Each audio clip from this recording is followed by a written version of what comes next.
ఈరోజు మా గౌరవ సిపి మేడం గారి ఆదేశాల మేరకు కాళ్లకుంట కాలనీలో కార్డినెంట్ సెర్చ్ ఆపరేషన్ నిర్వహించడం జరిగింది. దీనిలో మన సిద్దిపేట ఏసీపీ గారు, నలుగురు ఇన్స్పెక్టర్స్, 8 మంది సబ్ ఇన్స్పెక్టరు, టోటల్గా ఒక 60 మంది పోలీస్ ఆఫీసర్స్ పార్టిసిపేట్ చేయడం జరిగింది. ఈ కాలనీలో మొత్తం మైక్రో సర్వే చేసి ఇక్కడ ఓనర్స్ ఎవరు ఉంటున్నారు, టెనెంట్స్ ఎంతమంది ఉంటున్నారు, అదేవిధంగా యూత్తో ఉన్నటువంటి హ్యాబిట్స్ ఎలా ఉన్నాయి, ఇల్లీగల్గా ఏమన్నా యాక్టివిటీస్ జరుగుతున్నాయి అనేది మొత్తం కూడా సర్వే చేయడం జరిగింది.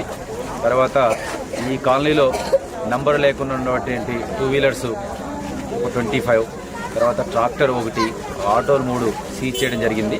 ఇవి డాక్యుమెంట్స్ అన్ని వెరిఫై చేసి ప్రాపర్ డాక్యుమెంట్స్ ఓనర్షిప్ పర్టికులర్ ఉన్నట్టయితే వాళ్ళకి ఇవ్వడం జరుగుతుంది. ఏమైనా థెఫ్ట్ బైక్స్ ఉంటే వాటిపైన చర్య తీసుకోవడం జరుగుతుంది.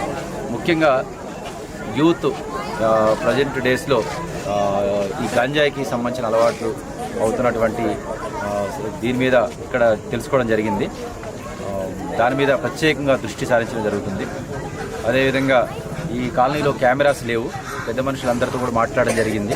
ఈ కాలనీ పెద్దలు వీరితోటి ముందుకొచ్చి వీరు కెమెరాస్ పెట్టడానికి ముందుకొచ్చారు. ఈ కాలనీస్లో కెమెరాలు త్వరలో పెట్టుకోవాల్సిందిగా కోరుచున్నాను. Thank you. కెమెరాలు కూడా ఎక్కడ కనపడలేదు. దయచేసి అందరూ మనిషికి కొత్త రూపాయల కానికి తీసుకున్నా కానీ నడిస్తే, లేదంటే ఎవరైనా పెద్దవాళ్ళు ఉండేవాళ్ళు ఎవరైనా వాళ్ళు ముందుకొచ్చి సీసీ కెమెరాలు అమరిస్తే చాలా మంచిది. సీసీ కెమెరాలు ఇప్పుడు చాలామంది దొంగతనాలు జరుగుతున్నాయి. అదేవిధంగా ఆడపిల్లలను ఎవరైనా ఒంటరి కనపడితే వాళ్ళను బెదిరించడం కానీ, లేకపోతే వాళ్ళను బనాయించడం కానీ, వాళ్ళు ఎమ్మడి పడటం కానీ జరుగుతున్నది. అదేవిధంగా మన ఇంట్లో వాళ్ళ ఆడవాళ్ళు పెద్దవాళ్ళు కూడా బయటకు పోయినప్పుడు వాళ్ళను చిడాయించటము ఇట్లాంటివి చేస్తున్నారు. కాబట్టి వీటన్నిటిని కొంచెం అరికట్టడం కోసం, తర్వాత అదేవిధంగా ఏదైనా యాక్సిడెంట్స్ అయినా కానీ తెలియకుండా వెళ్ళిపోతున్నారు. ఒకసారి ఇప్పుడు ఈరోజు సంఘటనే ఒక అతను ఆటోతో గుద్దిపోయినాడు. ఒక లేడీ చనిపోయింది. ఇప్పుడు ప్రభుత్వ హాస్పిటల్లో మార్చిలో ఉంది, బాడీ మార్చిలో ఉంది. ఎవరైనా పోయి చూసినా చూడొచ్చు. అది ఎవడు గుద్దిపోయిందో తెలియదు. అది సో ఇవన్నీ మేము ఎందుకు చెప్తున్నామంటే, మీకు అదే సీసీ కెమెరాలు ఉన్నట్టయితే ఆ అమ్మను ఎవరు గుద్దినారో వెంటనే తెలిసిపోతుంది.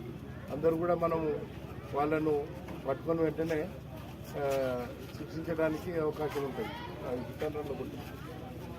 సో దయచేసి అర్థం చేసుకోండి. సీసీ కెమెరాలు మీ అందరికీ అభ్యర్థించేది ఏంటంటే, మీకోసం, మా కోసం కాదు, మీకోసమే సీసీ కెమెరాలు కనీసం ఒక వాడలో మొదట్లోనైనా కానీ చివరిలోనైనా కానీ వాడకు 4 కెమెరాలు పెట్టుకోవడానికి ప్రయత్నం చేయండి. 4 కెమెరాలు అంటే మ్యాక్సిమం 20,000 వచ్చేస్తాయి. అంత కూడా పట్టదు. 20,000 వచ్చేస్తే మనిషికి తీసుకుంటే 1,000 రూపాయలు వేసుకున్నా కానీ, ఒక 20 ఫ్యామిలీలు వేసుకున్నా కానీ 1,000 రూపాయలు అంటే పెద్ద సమస్య ఏం కాదు. మీకు ఒకరోజు ఈవినింగ్ ఊకుంటే 1000 అవుతుంది, 2,000 అయితే 5,000 అవుతాయి. సో అట్లాంటిది ఏం కాదు. ఇది ఒక 1,000 రూపాయలు, ఇంటికి ఒక 1,000 రూపాయలు వేసుకుంటే మంచి సీసీ కెమెరాలు వస్తాయి.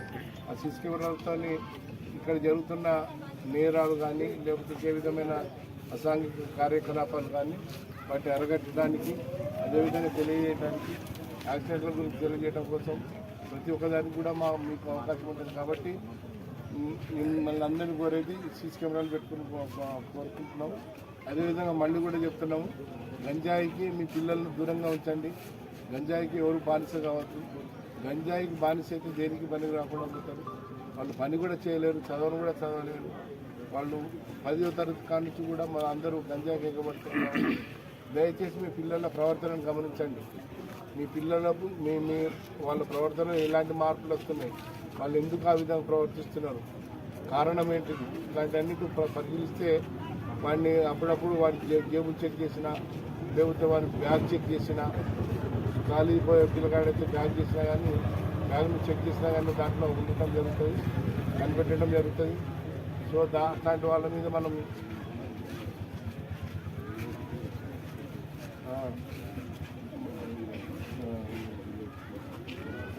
గంజాయి కిట్లు మా దగ్గర ఇప్పుడు వచ్చిన 3 కుక్కలు కూడా గమనించుకుంటారు. వాటిని అది గంజాయి ఎవరైనా తాగినట్టయితే వాళ్ళని గుర్తుపట్టగలుగుతుంది.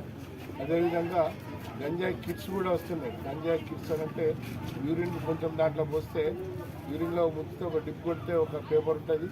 ఆ పేపర్ని డిప్ చేస్తే దాంట్లో పుస్తే దాంట్లో వెంటనే వాడు తాగుతున్నది లేనిది ఏం చెప్తున్నది తెలిసిపోతే ఎప్పుడు తాగినా కానీ అది వాటి బాడీలో ఉంటుంది కాబట్టి తెలిసిపోతుంది. సో అట్లాంటి వాటిని కూడా ఇంకా ముందు మేము చేస్తాము. దయచేసి అర్థం చేసుకోండి. మీ పిల్లల్ని గంజాయికి దూరంగా ఉంచండి. అది మా కోసం కాదు, మీకోసం, మీ పిల్లల భవిష్యత్తు. దాన్ని గమనించాలి. దాన్ని మీరందరూ కూడా పాటిస్తారని చెప్పేసి ఆశిస్తున్నాము. ఈ అవకాశం ఇచ్చిన అందరికీ మీ అందరికీ ధన్యవాదాలు తెలియజేస్తున్నాను.